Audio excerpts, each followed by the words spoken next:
Kami kerja di satu tempat di pasar gitu, karena dia tokonya di depan, saya sini, jadi kami saling kenal. Nah di situ kami udah jadi suka sama suka lah. Pernah kejadian waktu itu biasalah ya, baru berumah tangga laki-laki lah ya. Pas hari itu saya lagi kerja, tiba-tiba bener dia bawa cewek. Saya sebagai perempuan ya nggak terima lah, bagaimana gitu. Akhirnya saya kayak putus asa gitu. Saya nggak terima, jadi saya ributin gitu. Saya kan menikah sama dia karena pengen kasih sayang gitu ya, karena saya dari kecil udah nggak ada yang sayang. Kenapa saya dapat suami juga kayak seperti nggak sayang saya gitu. Akhirnya udah saya putus asa. Ya itu saya pengen mati aja gitu. Ya kan karena merasa nggak disayang.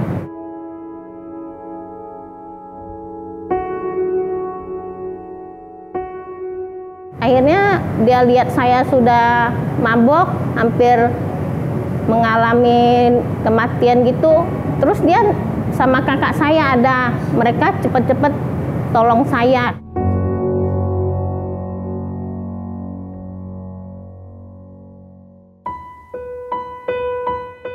Kontrakan saya waktu itu ada gempa, jadi rumah itu rubuh. Pas hari itu juga anak saya yang keempat itu sedang sakit. Jadi saya bawa ke rumah sakit karena kejang-kejang gitu kan, parah sakitnya. Nah dari rumah sakit itu kami nggak bisa lagi pulang ke kontrakan itu. Jadi mau nggak mau kami diungsiin di rumah saudaranya. Dalam waktu 6 bulan kami numpang dulu di rumah saudara dengan bawa anak 5. Terus papanya malah cari kontrakan sendiri, ngekos, tinggal sendiri.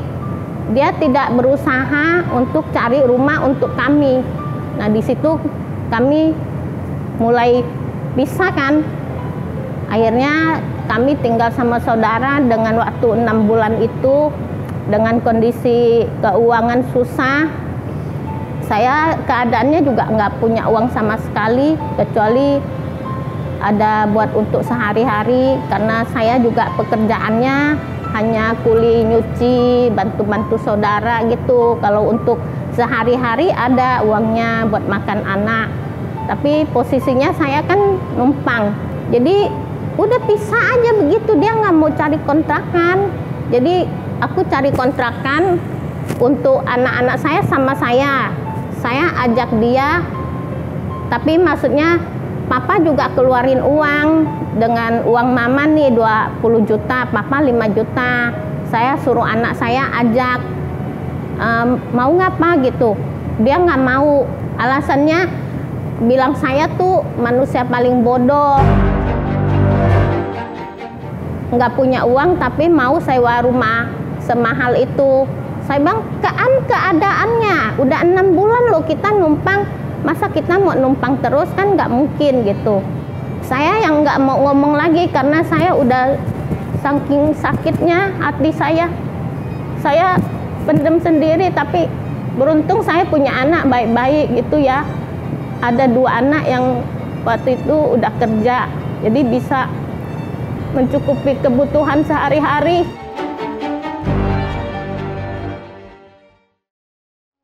Saya bisa mengampunin suami karena waktu itu anak saya mau nikah. Jadi anak pertama mau nikah, ya dia harus undang papanya dong menghadiri pernikahan itu. Kan pemberkatan harus ada orang tua kandung. Nah di situ saya 1 minggu itu saya bergumul. Bagaimana caranya saya harus mengampuni dia gitu. Saya merasa tuh tidak adil. Karena dia tuh tidak peduli gitu. Saya harus mengampuni suami saya gitu. Bagaimanapun itu dia papanya anak saya gitu. Akhirnya dalam 2 hari menjelang pernikahan, kan saya harus dihadapin ya. Itu benar-benar hati saya kayak nggak punya masalah pak. Jadi saya bisa mengampunin gitu dengan menjalankan pernikahan itu, acaranya sampai selesai. Kan harus berdua ya, sampai saya di restoran juga saya sempat bercandain, saya bilang gandengan gitu. Setelah saya mengampuni suami saya, sekarang hati saya rasanya lega. Yang tadinya saya badannya sakit-sakit, akhirnya sepertinya lebih nyaman, lebih sehat gitu. Karena saya sudah melepaskan pengampunan. Memang hidup itu tidak gampang, berkeluarga itu tidak gampang. Tapi kalau di dalam Tuhan itu kita harus punya kasih dan mau mengampunin, bahwa kalau suami kita seburuk apapun kita harus mengampuninya. Kalau di dalam firman itu kita harus mengampunin teman hidup kita. Kita harus hidup dalam takut akan Tuhan. Di tengah penderitaan dan cobaan di dalam hidup, ada satu kebenaran yang tidak pernah berubah. Tuhan itu setia. Ia mengerti setiap air matamu, mendengar setiap doa, dan Ia memegang dan menepati janjinya. Percayalah, Dia selalu ada menopang hidup kita. Jika sejauh ini Dia sudah membawa kita, maka anugerahnya yang akan menopang seluruh hidup kita. Namun hari ini, jika seperti kisah tadi, engkau merasa sendirian dan bahkan lelah, tidak tahu kemana harus melangkah, kamu bisa menghubungi nomor yang ada di bawah ini. Ini adalah nomor layanan doa dan konseling Cahaya Bagi Negeri. Kami siap untuk mendengarkan cerita kamu 24 jam dan mendukung kamu di dalam doa. Kamu tidak sendirian.